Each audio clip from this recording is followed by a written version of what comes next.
भारतीय संस्कृति क्या है? क्या है भारतीय संस्कृति? जीने की कला का नाम है संस्कृति, जीवन की आनंदानुभूति का नाम है संस्कृति, विशुद्ध आचार का नाम है संस्कृति और आत्मशुद्धि के विचार का नाम है संस्कृति। तो इन संस्कृति की धरोहर में भारतीय संस्कृति का एक महत्वपूर्ण रिश्ता है सास और बहू का।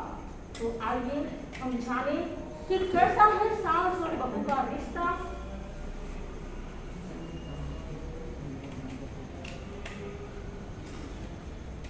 तो आइए हम जाने कि सास बहू की छोटी सी लघु नाटिका के माध्यम से दाम्पत्य जीवन और न्यू दाम्पत्य जीवन किस प्रकार हमारा सकता है। तो मेरा निवेदन संगीता और पूजा वेदमुथा एंड संगीता जी से मेरा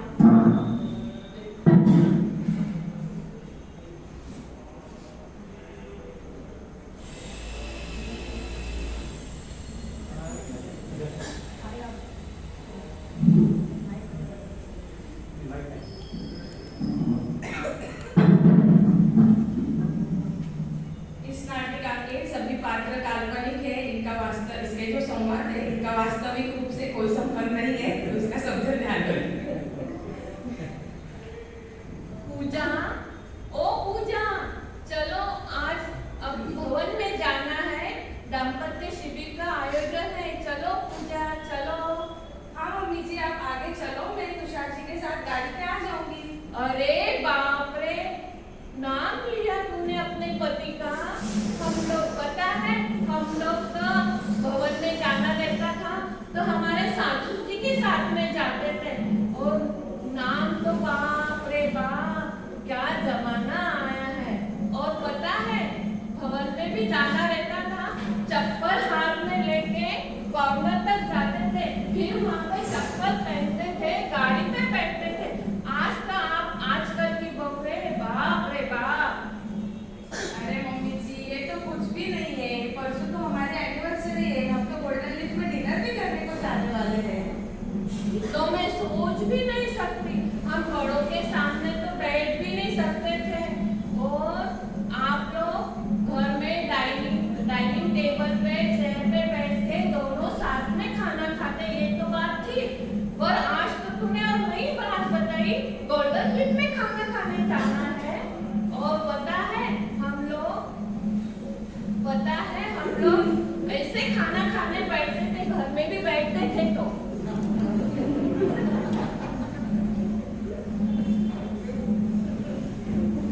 और बच्चों को तो कभी, पता है तुषार के पापा ने तो बच्चों को कभी ऐसे खिलाया भी नहीं, खिलाया भी नहीं। और मैं आज देखती हूँ तुषार तो जीत को बाहर घुमाने लेके जाता है, खिलाता है। आज तो देखा मैंने, साथ में दीपिका के लिए भी वो साथ में खड़ा था। दादा दादी के पास में आने का तो नाम ही नहीं लेता है। अरे मम्मी जी, आजकल के जमाने की ये जरूरत है। अगर हमें बच्चों को आगे बढ़ाना है, उनका भविष्य उज्जवल करना है, तो हम दोनों को उस पर ध्यान देने की बहुत जरूरत है। और एक बात याद आई पूजा मुझे, तो हम लोग इनको बुलाते थे ना घर में, ओ सुनो जी ऐसे बोलते, ओ सुनो या तुषार लगाते हो घर में। तो और एक बात याद आई, मैं नई शादी होके आई ना, तब कहाँ गैस थे, कहाँ इंडक्शन थे। हमारे जमाने में तो चूल्हे थे। एक बार मैंने दाल पकाई, कहा क्या पता कहाँ से कंकर आया, मुझे तो इतनी डांट पड़ी।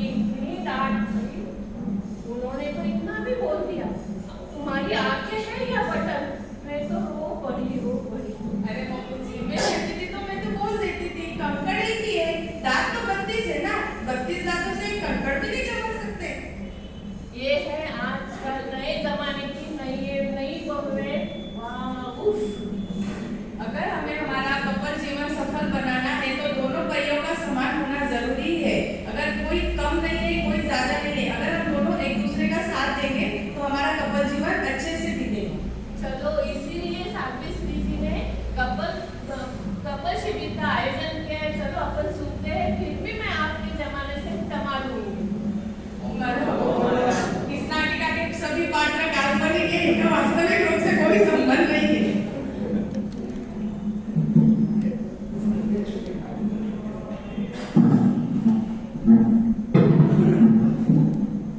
इस लघु नाटिका के माध्यम से अभी आपने देखा और सुना कि कैसा है आज का जमाना और कैसे थे पहले लोग। पर बंधुओं बहनों, बात सिर्फ इतनी सी ही नहीं है। आज भी बहुत कुछ अच्छाइयाँ हैं और पहले भी बहुत कुछ अच्छाइयाँ थी। आज भी शांत सहवास के साथ में परिवार जॉइंट फैमिली के साथ में रह रहा है और पहले भी रह रहा है। इसका यदि कारण हो तो वह कारण एक ही है और वजह positive thinking is the backbone of your successful life. Positive thinking यदि हमारी होती है तो सास और बहू का कितना मजबूत रिश्ता बन जाता है कि घर में गंभीर सा नजर आने लगता है।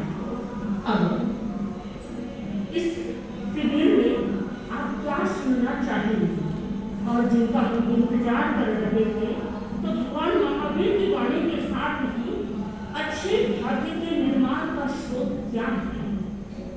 महावीर ने बताया, नो निहित वीर्य, अपनी शक्ति का गोपन न करो, यानी कि प्रबल पुरुषार्थ अपने अच्छे भाग्य के निर्माण का निर्माता है। तो अच्छे भाग्य का निर्माण कैसे हो, उसके लिए महावीर ने नुस्खे भी बताए। मन संवरे, वै संवरे, काय संवरे। मन संवर का मतलब है कसार रहित निर्मल मन। वचन संवर का मतलब है सरल और सत्य वाणी। और काय संवर का मतलब है अप्रमाण, सरलता आदि जीवन में अवतरित हो जाए।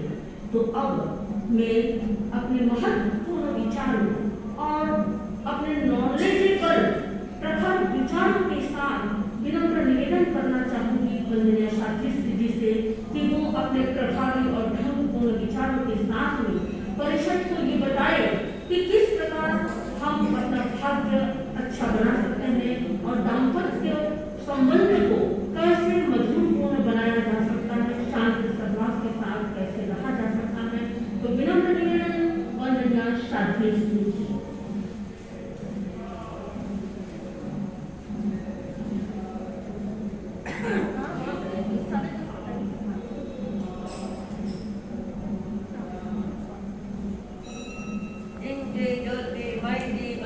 आप एक सत्य हुआ साकार, जिनके घर में थमी हुई है दिल की डगमग करती पतवार, जिनके ही कर्तृत्व शौर्य से जाग उठा सोया संसार, उन पावन चरणों में मेरा भाव भरा वंदन शतवार, भाव भरा वंदन शतवार।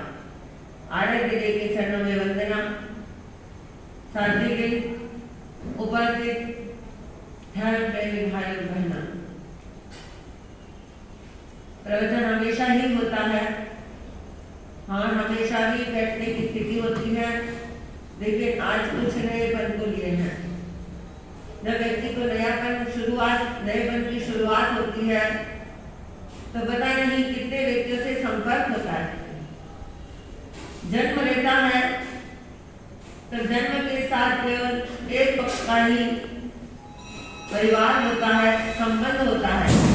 अगर शादी हो जाती है तो उस समय दो परिवार एक साथ जुड़ जाते हैं, मिल जाते हैं। जहाँ एक से दो होती है वहाँ टकरार होना कोई बड़ी बात नहीं है। एक बर्तन होता है, एक बर्तन क्या आवाज करेगा, जहाँ दो बर्तन होंगे वो आपस में आवाज दिए बिना नहीं रहते। बहुत बार हम देखते हैं बाहर, यहाँ अगर आदमी आता है कोई आवाज नहीं, जैसे ही यहाँ पर आवाज होती है, शीशे की हो चाहे स्कूटर की हो चाहे किसी की भी हो, तो आवाज होती है तो मन को अच्छा नहीं लगता। वैसे ही हमें ये सोचना है कि हमने जिस जीवन को जीने के लिए अपना कदम उठाया, तो उस जीवन के लिए, अच्छे जीवन के लिए हमारे जीवन में क्या क्या आवश्यकताएं होती है। एक बार एक युवक कबीर जी के पास गया और कबीर जी से पूछा कि आप बताओ मैं शादी करूं या ना करूं, मैं शादी करूं या ना करूं। तो कबीर जी ने कहा तुम बैठ जाओ। आवाज दी अपनी पत्नी को और कहा जाओ एक लालटेन जगह पे लेके आओ, पत्नी चुपचाप लालटेन जगा के लेके आ जाती है, परंतु उस युवक के मन में प्रश्न उठता है कि मैं कहाँ आ गया। भरी दोपहर में कबीर जी अपने पत्नी को लालटेन जलाने के लेकिन जली हुई लालटेन लेके आने के लिए कह रहे हैं। पता नहीं क्या हो गया इनके, मैं कहाँ पहुंच गया। वो चुपचाप अपनी लालटेन लेके आ जाती है। कुछ देर बातें करते करते कबीर जी ने दूर से आवाज दी, अरे ओ सुन, क्या कि 2 गिलास दूध लेके आ। हम 2 हैं, एक मेहमान एक मैं हूँ, 2 गिलास दूध लेके आ। उस पत्नी ने क्या किया, दोनों गिलास दूध में अच्छा नमक डाल करके लेके आई। तो जैसे ही एक गिलास कबीर जी ने ली और एक गिलास उस युवक ने ली, युवक ने एक घूंट लेके नीचे रख दिया और मुंह बिगाड़ दिया, लेकिन कबीर जी ने चुपचाप एक गिलास दूध की पी ली। अरे भाई तुमने गिलास ये जूठी क्यों छोड़ी, दूध खारा है। अच्छा, तो बोला मैं तो सुना था कि आप मेरा समाधान करेंगे कि मुझे शादी करने या नहीं करनी। बोले तेरे प्रश्न का ही जवाब दिया, क्या जवाब दिया। देखो मैंने बड़ी दोपहरी में लालटेन जगा के लेके आने को कहा, करते को चुपचाप ले गए, कोई प्रश्न किया नहीं किया। और उसने खारा दूध दिया और मैं चुपचाप पी गया, मैंने कोई उसको गाली गलौज किया, कोई प्रश्न किया नहीं किया। तो तुम समझ गए ना, जब एक दूसरे को सहन करने की क्षमता हो तो शादी की बात सोचो। जब एक दूसरे को सहन करने की मन में क्षमता नहीं हो तो फिर शादी करने के लिए तुम्हें सलाह नहीं देता। ऐसी सहन शक्ति हो तो शादी कर सकते हो, वरना शादी नहीं करनी चाहिए। भाइयों, सगाई से लेकर शादी के बीच में समय बीतता है, उसमें एक दूसरे के काफी स्वभाव को जान लेते हैं, पहचान लेते हैं, फिर भी बहुत कुछ बाकी रह जाता है जो शादी करने के बाद में सामने आता है। अभी आपने संयोजक से भी सुना, साथी से भी सुना कि हमारा विचार सकारात्मक हो तो जिंदगी अच्छी बनती है और अच्छा तरह से हम आपस में अपने जीवन को चला सकते हैं। एक बार नारद जी जा रहे थे तो मित्र ने कहा, नारद जी आप कहाँ जा रहे हो। तो कहा कि मैं स्वर्ग में जा रहा हूँ। अच्छा, आप मुझे भी लेके चलो स्वर्ग में। स्वर्ग में तुम चलोगे मेरे साथ। हाँ चलूंगा, स्वर्ग क्या होता है मुझे देखना है। तो नारद जी के कहने से तैयार हो गया और नारद जी ने भी उसको हाँ बोली, चलो मेरे साथ स्वर्ग में। नारद जी अपने आकाश विद्या से, आकाश मार्ग से अपने मित्र को लेकर के स्वर्ग में पहुंच गए। वहां पर एक वृक्ष था और इस वृक्ष के नीचे अपने मित्र को बिठा दिया। कहा कि देखो एक काम करना, तुम आए हो यहाँ, देवताओं को तुम्हें भूख लगती नहीं, वो खाना खाते नहीं, फिर भी तुम्हें कोई भी चीज की आवश्यकता हो, ये तुम्हारे ऊपर वृक्ष है, कल्प वृक्ष, इससे के सामने जो कल्पना करोगे वो तुम्हें मिल जाएगा। उसने कहा और मैं काम है मेरा भी, बड़े देवता की बात है, मैं अपना काम करके लौटा हूँ, तब तक तुम यहाँ बैठे रहना, जो भी काम हो तुम अपना करते रहना। वो मित्र वृक्ष के नीचे बैठा, घंटा 2 घंटा में नारद जी नहीं आए, भूख लग गई। अरे भाई भूख जोर की लग गई, बहुत अच्छे पकवान आ गए, खाना आ गए और पेट भर के खाया। आदमी बहुत ज्यादा खाता है तो फिर सोने की सोचता है, अरे अब तो गहरी नींद आ गई है, अब सोना तो अच्छा है। तो जैसे सोने के लिए कल्पना की तो उसके लिए बहुत सुंदर बिस्तर लगाया और वह आराम से सो गया। पर आदमी जब सामान्य जगह पे सोता है तो उसको बहुत कोमल से या सही नींद नहीं आती।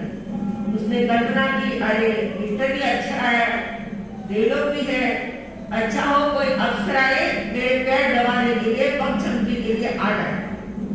इतने में 2 अप्सराएं आती है और एक पैर को एक अप्सरा दबाती है, दूसरे पैर को दूसरी अप्सरा दबाती है।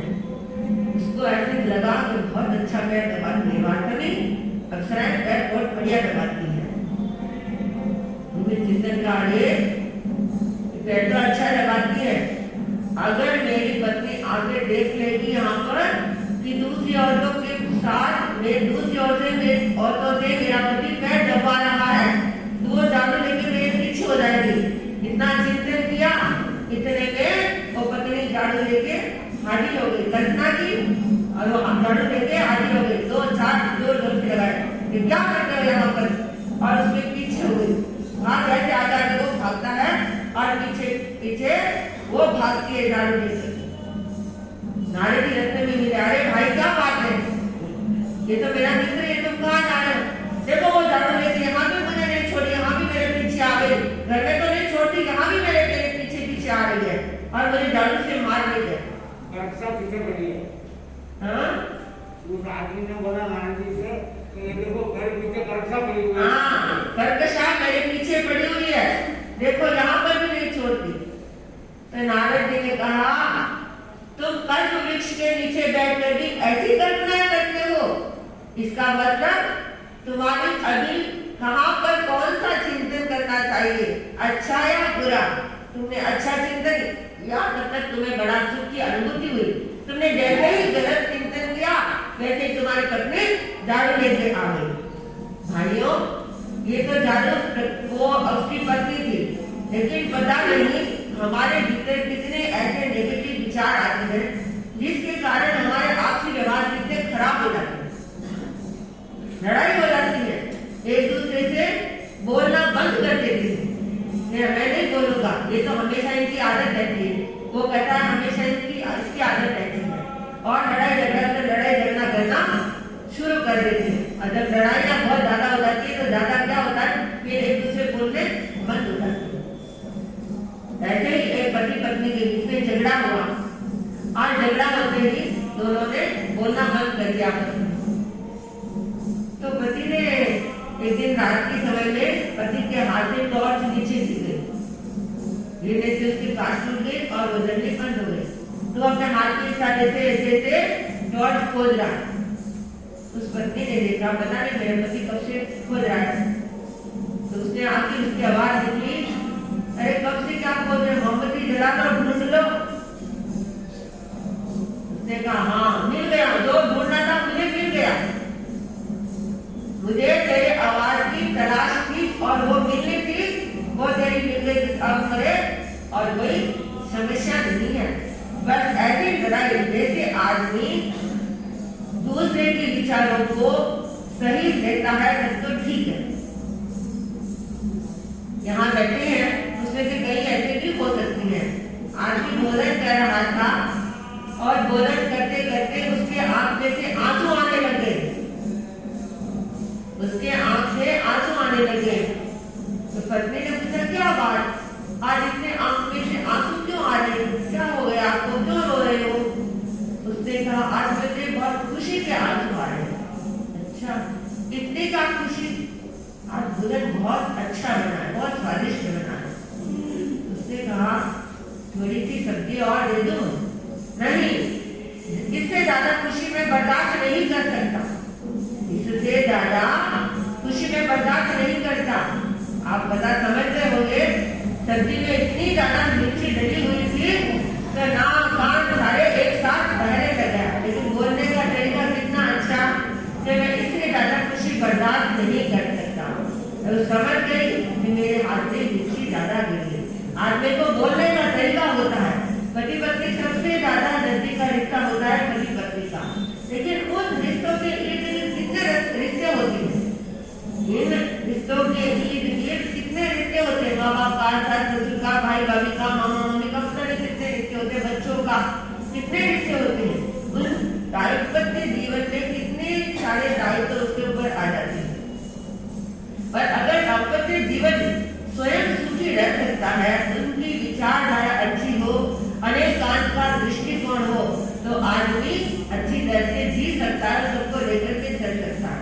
अगर अनेकांत का दृष्टिकोण नहीं हो तो न तो स्वयं अच्छे से जी सकता है। सकारात्मक सोच का मतलब यही है, अगर सामने से कोई खराब हो तो उसको अच्छे में लेने की कोशिश करो, उसको आगे करने की कोशिश करो।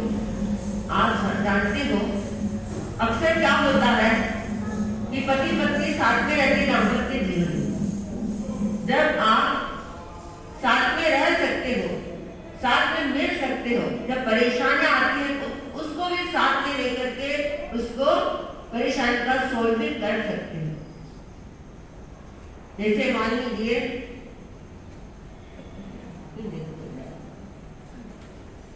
तो क्या होता है कि आदमी के सामने परेशानी आती है, तो परेशानी का हल कैसे करना चाहिए, कैसे करना चाहिए उन परेशानियों का हल? तो आदमी के सामने 3 ऑप्शन होते हैं कि उस परेशानी को कैसे समाहित किया जाए। ये इस ग्लास या हमारे टप्पर समझ, इसके अंदर पानी भरा है, ठीक है ना। मेरे से प्रश्न पूछा साथी जी ने कि इसमें क्या है, इसमें क्या है? मैंने कहा कुछ भी नहीं, कुछ भी नहीं। थोड़ी देर ये मेरे हाथ में रहा तो इस पानी के वजन से क्या हो गया, मेरा हाथ भारी हो गया। तो मैंने उसको कहा, फिर पूछा थोड़ी देर से साथी जी ने, भाई इसमें क्या है? मैंने कहा कुछ तो है, अच्छा इसमें पानी है। फिर भी थोड़ा वजन रहा। अगर इसी पानी को, इसी टप्पर को मैं 24 घंटा मेरे हाथ में रखूं तो कैसा लगेगा? हाथ कितना बदली हो जाएगा। और हो सकता है इस हाथ में अकड़पन भी आ जाए, और ये अकड़पन पैरालिसिस का कारण भी बन सकता है, डॉक्टर के पास जाना भी पड़ सकता है, और ये फिर जितना हाथ नीचे होना बंद हो जाएगा। ऐसे दाम्पत्य जीवन में क्या होता है, परेशानी आती है, पारिवारिक भी हो सकती है, बच्चे संबंध भी हो सकती है, और समाज के संबंध भी हो सकती है, व्यक्तिगत जीवन से भी संबंधित हो सकती है। समस्या आती है, अगर उसको समस्या है पहली बार, जैसे इसमें कुछ भी नहीं, अर्थात समस्या कोई खास बात नहीं, उसको आई भी कर देंगे तो कोई खास बात नहीं, और उसी समस्या को घंटा 2 घंटा दिमाग में रखेंगे तो आपका दिमाग क्या हो जाएगा, रोग का कारण बन जाएगा, डिप्रेशन का घर बन जाएगा, बीपी बढ़ जाएगी, शुगर बढ़ जाएगी, कितनी समस्या हो जाएगी। और वही समस्या अगर आप 24 घंटा अपने दिमाग में रखोगे तो क्या होगा, क्या हो जाएगा? हार्ट अटैक भी हो सकता है, पैरालिसिस भी हो सकता है, कुछ भी हो सकता है। फिर आप डॉक्टर के पास जाओगे तो भी कोई इलाज नहीं है। तो सबसे महत्वपूर्ण बात है, हम हर समस्या को आई फील करना सीखे, उसके बोझ को हमारे दिमाग में नहीं रखे, उसको हल्का बना करके रहे, तो क्या हो जाएगा, आपका दाम्पत्य जीवन सुखी बन सकता है। और सबसे बड़ी बात क्या होता है कि सोते समय नींद नहीं आती, करवटें बदलते रहते हैं, क्योंकि वो परेशानी, वो समस्या दिमाग में रहती है, तो आदमी को नींद नहीं आती। इसीलिए कहा गया सोते समय हर समस्या से रिलैक्स होकर सोना सीखो, योग मुद्रा में सोना सीखो, ताकि आपकी नींद अच्छी हो और सुबह दूसरे दिन की प्रभात अच्छी बने। नहीं तो क्या हो जाएगा, ये समस्या धीरे धीरे आपके अवचेतन मन तक सोएंगे, और समस्या को याद करके सोएंगे तो वो समस्या आपके अवचेतन मन तक अंदर घुस जाएगी। फिर शारीरिक बीमारी की जगह भावनात्मक बीमारियां पैदा हो जाएगी। इसलिए आज समस्या शारीरिक बीमारी की जितनी नहीं है, उससे भी ज्यादा हमारी समस्या है हमारे भावनात्मक बीमारी होती है। गुस्सा आता है, ईगो होता है, आदमी क्यों नहीं झुकता, क्योंकि इसलिए नहीं झुकता कि उसमें ईगो है। पत्नी सोचती है कि मैं क्यों झुकूं, और आदमी सोचता है कि मैं क्यों झुकूं। लेकिन साथ में रहना है तो एक दूसरे को झुक के चलना पड़ेगा। अगर नहीं झुकोगे तो फिर अपेक्षाएं बहुत रहती हैं। आज अपेक्षाओं का अभाव है। जैसे आदमी मेरी बात सुने, और आदमी सोचता है पत्नी मेरी बात सुने, सास सोचती है बहू मेरी बात सुने, और ससुर सोचता है बेटा मेरी बात सुने। सब एक दूसरे को अपनी बात सुनाने के लिए अगवा रहते हैं। लेकिन कभी आप भीतर में भी ध्यान करके देखो कि हम जितनी अपेक्षाएं दूसरों से रखते हैं, उनकी अपेक्षाओं का भी कद्र करना सीखे, उनकी अपेक्षाओं को भी आप उनके बारे में सोचना सीखे कि हम जितनी अपेक्षाएं रखते हैं, बेटा मेरी सेवा करे, वो मेरा ये काम करे, वो मेरे सम्मान दे।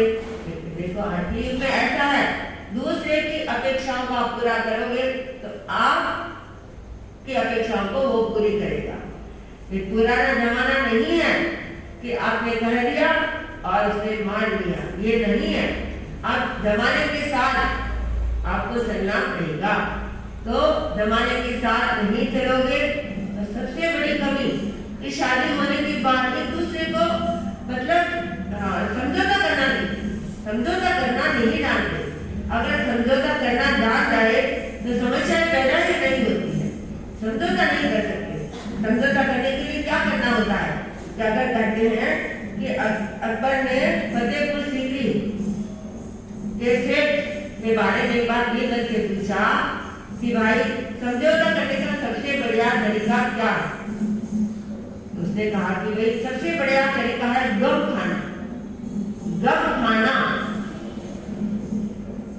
तो दोनों जा रहे थे, पूछा ये सेठ बैठा है, इसको सेठ को मैं कभी भी देखता हूँ बिल्कुल स्माइल रहता है, बिल्कुल प्रसन्न रहता है, कभी इसके चेहरे पर मैंने उदासी नहीं देखी।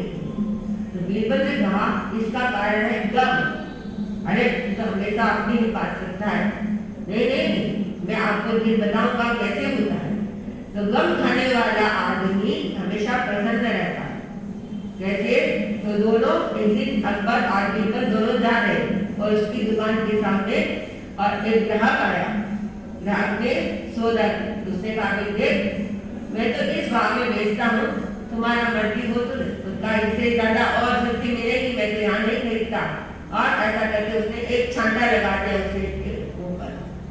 ऐसे ही छांटा लगाया तो सेठ ने कहा कोई बात नहीं भाई, इससे सस्ती कहीं मिलती हो, अच्छी मिलती हो तो मंगा ले लेना, नहीं मिले तो मेरे पास आ जाना, ये दुकान तेरे लिए हमेशा खुली है।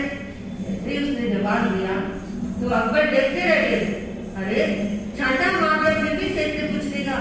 वो इतना बड़ा सेठ और वो एक ग्राहक, फिर भी देखो कितना छांटा करके कितनी विनम्रता का व्यवहार करता है। देखो मैंने कहा ना, इस सेठ की प्रसन्नता का एकमात्र कारण है गम खाना। आदमी अगर गम खाना सीख जाए, झुकना सीख जाए, ईगो नहीं रखते तो आदमी बढ़ सकता है और आगे विकास भी कर सकता है। तो इस दुनिया में संबंधों की दुनिया बड़ी है। तो देरानी जेठानी का भी संबंध होता है, देरानी जेठानी की भी संबंध होता है। सुना है गुजरात के एक प्रमुख और प्रसिद्ध सन्यासी थे जिनका नाम है क्या कहते हैं, सहजानंद स्वामी। सहजानंद स्वामी तो एक भक्त के घर गए, तो वहाँ देरानी जेठानी के घर में वातावरण देख के उसको पता चल गया इस घर में ईर्ष्या है, ईर्ष्या का गुण है। तो ससुर ने अपनी छोटी बहू जो नहीं आई थी उसको बोला क्या दाल बाटी बनानी है? उसने कहा ठीक है। तो ईर्ष्या हो गई बड़ी वाली जेठानी को, मैं बड़ी घर में भेज तो नहीं बोला और इसको बोल दिया, ये तो कल की तो आई है। तो उसने क्या किया, पहले दिन जब उस दाल बाटी जो बनी थी उस दाल के अंदर एक मुट्ठी भर नमक डाल दिया। जैसे कि सहजानंद स्वामी के थाली में वो आई दाल बाटी, उन्होंने चखा और कहा आज मेरा बाटी खाने का मन नहीं है, आज मैं दाल ही दाल खाऊंगा। दाल खाई। दूसरे दिन फिर दाल बाटी बनाई। उसने सोचा बड़े गजब के सन्यासी है, या तो इसे दाल मीठी बनाई, मेरे नमक दाल के दिन पूरा हो गया, खाई नहीं बनी इसका मतलब। तो दूसरे दिन उसने बाटी के आटे में एक मुट्ठी भर रेत डालने की खाई। तो बाटी खाई तो किरकिरा थोड़ा। तो सन्यासी ने कहा आज दाल नहीं, आज अकेली बाटी ही खानी है। तो ये सन्यासी जोरदार है, मैंने रेत डाली फिर भी अगर नहीं खाऊंगा। तीसरे दिन जेठानी ने कहा सन्यासी महाराज आप 2 दिन इसलिए यहाँ खाना खाया, आज मेरे हाथ का खाना खाना है। तो सन्यासी क्या कहते हैं, ध्यान से सुनो, भाई 2 दिन में तुम्हारे हाथ का ही खाना खाया है। कैसे? बड़ा मस्त बना था, पहले दिन भी अच्छा और पहले दिन दाल बढ़िया बनी थी, लेकिन दूसरे दिन बाटी उससे भी बढ़िया बनी थी। तो आज मेरे हाथ से दाल बाटी खानी। भाई देख मैंने तुम्हारे हाथ का ही खाया, इससे भी तुम्हारा हाथ का खाऊंगा तो फिर मरना पड़ेगा, इसलिए मैं अब तुम्हारे हाथ का खाना इसलिए खा सकता। समझ गए? यहाँ इसको पता चल गया कि मैंने ये सारा काम किया, मेरे काम की वजह से इन्होंने एक दिन दाल खाई, एक दिन बाटी खाइए, और तीसरे दिन में हाथी खाने की इन्होंने इनकार कर दिया। भाइयों, संबंधों में समझौता करना पड़ता है। परिवार में भी ईर्ष्या बढ़ती है। आज के जमाने में ईर्ष्या, कोई कम लाया तो ईर्ष्या, कोई ज्यादा लाया तो ईर्ष्या, पेट से नहीं लाया तो ईर्ष्या, और ज्यादा लाए तो भी ईर्ष्या, सारे ईर्ष्या ही ईर्ष्या। अगर हमें स्वस्थ और मस्त जीवन जीना है तो क्या करना पड़ेगा? ईर्ष्या जैसी चीज को छोड़ना पड़ेगा। नहीं ईर्ष्या, क्योंकि आज के युग में अगर हम देखते हैं एक दूसरे की बात को मनाना है तो क्या करेंगे? आग्रह करेंगे, जबरदस्ती बोलेंगे, मैंने कहा ना ऐसा ही होगा, ऐसा ही होगा, आग्रह करके जबरदस्ती से मनवाएंगे। तो कहा जाता है शनि, राहु, केतु, ये क्या है? ग्रह है, लेकिन इससे भी बड़े खतरनाक जो है वो है आग्रह है, दुराग्रह है। तो ये उससे भी बड़े खतरनाक है। वो ये तो सामने सामने दिखते हैं, आग्रह दुराग्रह। आदमी सोचता मेरी बात मान लो, नहीं, कौन किसकी बात मानने के लिए तैयार? आप 2 बात इसकी मानोगे तो 4 बात ये आपको मानने के लिए तैयार होगी। अगर आप सोचते हो कि मैं इसकी बात नहीं, मेरी बात माने, ऐसा नहीं हो सकता। सहिष्णुता का जीवन जीना है, सामंजस्य का जीवन जीना है, और सुखी जीवन जीना है, शांत जीवन जीना है, तो हमें क्या करना पड़ेगा? एक दूसरे के विचारों को लेकर चलना पड़ेगा। जानते हैं एक दूसरे साथ में रहते हैं, कई प्रकार की समस्या पैदा होती है, कहीं अपने भावनाओं के ऊपर पानी भी फिर जाता है, फिर भी सहन करना पड़ता है। जो सहन करता है, जो विनम्र रहता है, उसकी बातें आगे नहीं बढ़ती, नहीं तो बातें आगे बढ़ जाती है। तो सुखी जीवन के लिए, स्वस्थ जीवन के लिए हमें क्या करना है? हमको आप लोगों से भी सुनना है, क्योंकि हम तो गिने व्यक्तियों की कभी बात सुनते हैं तो ऐसा महसूस होता है कि भाई वास्तव में जीवन तो बड़ा मुश्किल है। पर आप लोग ज्यादा जानते हैं, आप लोगों से उन विचारों के या एक्सपीरियंस या अनुभव सुनेंगे तो उससे ज्यादा एक दूसरे की बात को सुनने का मौका मिल सकता है। तो मैं कुछ टिप्स आपको बताना चाहूंगी। अगर दाम्पत्य जीवन के सुख मिलकर भोगते हैं तो परेशानी को भी मिलकर के भोगने की हिम्मत रखनी चाहिए। दूसरी बात, यदि आप अपने साथी से प्रेम करते हैं तो आपको एक दूसरे के, अपने साथी के कामों से भी, अच्छे कामों से भी प्रेम करना चाहिए। उसके अच्छे कामों से को भी आप आए कि नहीं, उससे भी आपको प्रेम करना चाहिए। तीसरा, पति पत्नी एक साथ कितना समय व्यतीत करते हैं? पति पत्नी एक साथ कितना समय व्यतीत करते हैं ये महत्वपूर्ण नहीं है, लेकिन वो समय कैसा व्यतीत करते हैं ये महत्वपूर्ण होता है। कि आपका जीवन तो इतना लंबा, लेकिन आपका जीवन इन महत्वपूर्ण क्षणों में कितना अच्छे से बीता, वो ज्यादा महत्वपूर्ण होता है कि अच्छा कितना बीता। चौथी बात, पति पत्नी बीच में अगर कोई समस्या नहीं हो तो क्या करना चाहिए? हाँ, समस्या नहीं हो तो एक दूसरे में प्रेम पूर्वक उसको सल्टा देना चाहिए।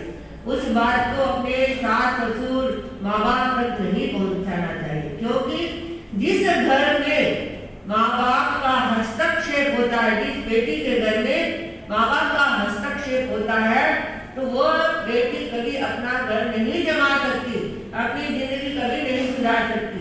इसलिए बेटी को ये कहना चाहिए कि आप हमें शादी करके भेजा है और समस्या की जिंदगी में मेरे नहीं है तो आएगी, इस समस्या को सॉल्व मैं करूंगी, आपको हस्तक्षेप करने की कोई जरूरत नहीं है।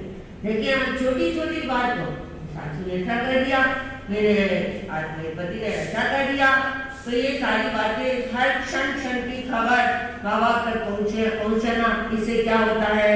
फिर उनको उसकी ममत्व होता है तो वो कहे बिना नहीं रहती, फिर ससुराल में फिर का आपसी संबंधों में झगड़े हो जाते हैं, प्रेम भाव टूट जाते हैं, रिश्ते बिखर जाते हैं। तो इसलिए हमें क्या करना चाहिए? छोटी छोटी बातों को, छोटी छोटी समस्याओं को अपने आप सुलझाना चाहिए। आचार्य श्री महाप्रीत जी का कहना है कि हम क्या करते, बहुत बार हमारी इच्छा पूरी नहीं होती, क्या करें, हमारे भाग्य ऐसे हैं, ऐसा आदमी मिला, ऐसा ससुराल मिला, और लड़का कहते क्या करें महाराज, हमारा भाग्य ऐसा है कि ऐसी लड़की मिली है, क्या करें। अगर अच्छी लड़की मिलती तो बहुत अच्छा होता, तो जिंदगी जीनी है, बस क्या करना है, समय व्यतीत करना है। तो आदेश महादेव जी का कहना है कि भाग्य को कोसने में जितना आप अपना समय लगाते हैं, भाग्य को कोसने में जितना समय लगाते हो, उतना समय अगर आप भाग्य निर्माण में लग जाए आपका, तो आप क्या बन जाओगे, आप क्या बन जाओगे, मंदिर के देवता बन जाओगे। तो हमें अपने भाग्य को कोसने का आज के बाद छोड़ दो, एक दूसरे के विचारों को समझना सीखो, एक दूसरे की समस्याओं को समझना सीखो। इच्छाएं बहुत होती है दुनिया को देख करके, लेकिन हमें दुनिया की इच्छाओं को, दुनिया को देख करके नहीं चलना है। हमें अपने दाम्पत्य जीवन को एक दूसरे को लेकर चलना है कि भाई हम सुखी है तो हमारा परिवार सुखी है। अगर आज सबसे बड़ी समस्या है संस्कारों की कमी होती है, संस्कारों की कमी होती जा रही है, माँ बाप को समय नहीं है, क्या करें, माँ बाप भी जॉब करें, माँ भी जॉब करें, किसी के पास समय नहीं है बच्चों के लिए। एक कंपनी का मैनेजर आया और पूछा कि आपका बच्चा कितना बड़ा, इतना बड़ा, कितना बड़ा, इतना बड़ा। तो फिर अरे भाई बच्चा तो स्तंभ जैसा होता है, कोई चारपाई जैसा थोड़ी होता है, बच्चा स्तंभ जैसा होता है, खड़ा होता है, ऐसा थोड़ी होता है चारपाई जैसा।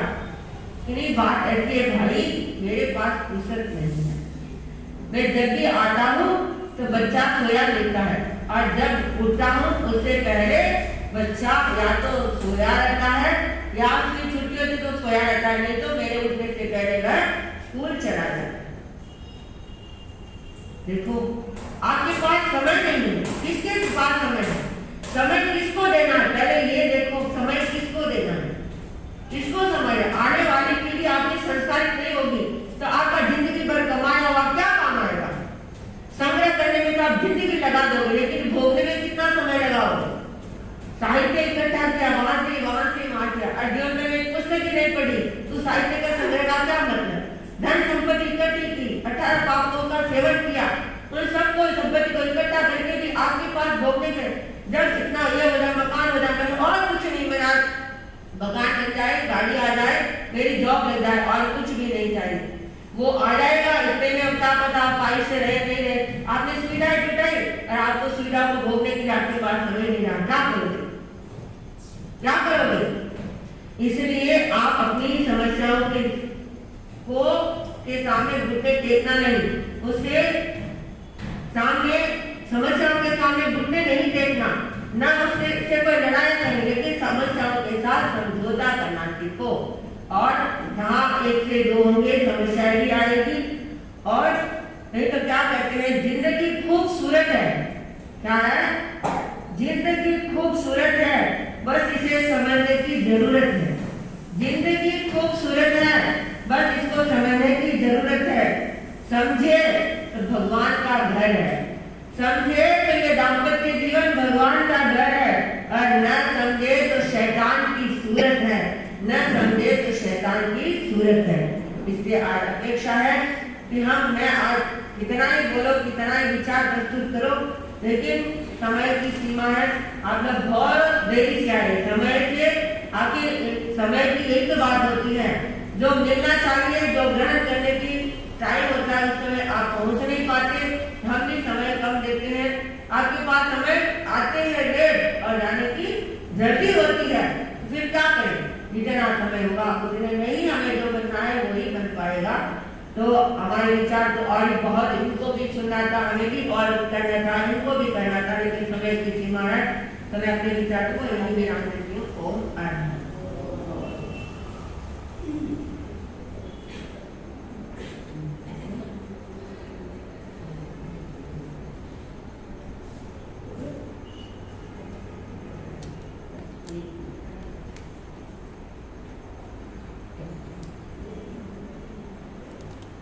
आचार्य महाप्रज्ञ के शब्दों में वह विधायक मन देता स्वर्ग का आभास है। अभी आपने स्थिति से सुना, सुखमय दाम्पत्य जीवन के लिए उसका दरवाजा खोलने के लिए नॉट एन एक्ट बट ए की शादी कीजिए। बहुत सारी चाबियां आपके हाथ में पकड़ाई हैं। अब हम देखते हैं कि आप कैसे उन चाबियों के द्वारा अपने सुखमय दाम्पत्य का दरवाजा खोलते हैं। आप एक बार सभी इसकी ओर ध्यान देंगे। आपको ये जो लाइनें और दिखाई दे रही हैं, क्या ये हॉरिजॉन्टल है या पैरेलल है? दिख रहा है सबको?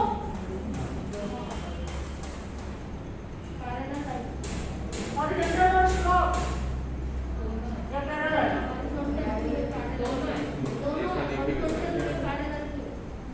इसके अलावा और भी कुछ? ब्लैक और व्हाइट दो कलर। जल्दी जल्दी, क्योंकि टाइम अपने पास इतना ही है। ठीक है, चलो कोई बात नहीं, टेढ़ा मेढ़ा।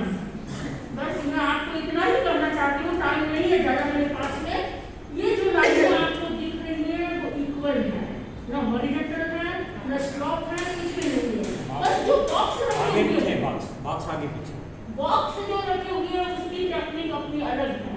तो ठीक इसी प्रकार जैसे आपने इसमें कंफ्यूजन देखा, मुझे ऐसा लगता है कि अपनी स्लाइड में भी हम इसी प्रकार के कंफ्यूजन निकालते हैं, और जहाँ जहाँ कंफ्यूजन होता है वहाँ हमारा पैर फिसल जाता है, और कंफ्यूजन न होकर के यदि हम समान रूप से चलते हुए होते हैं पॉजिटिव थिंकिंग के द्वारा, तो शायद हमारी लाइफ बहुत स्मूथली चल सकती है।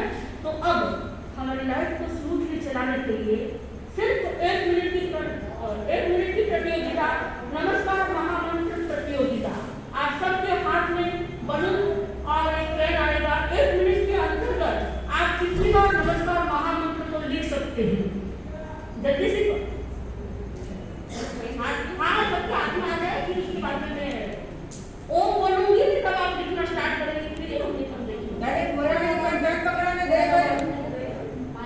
5 करो, ऐसा पंच को छोड़ करके 5 करो।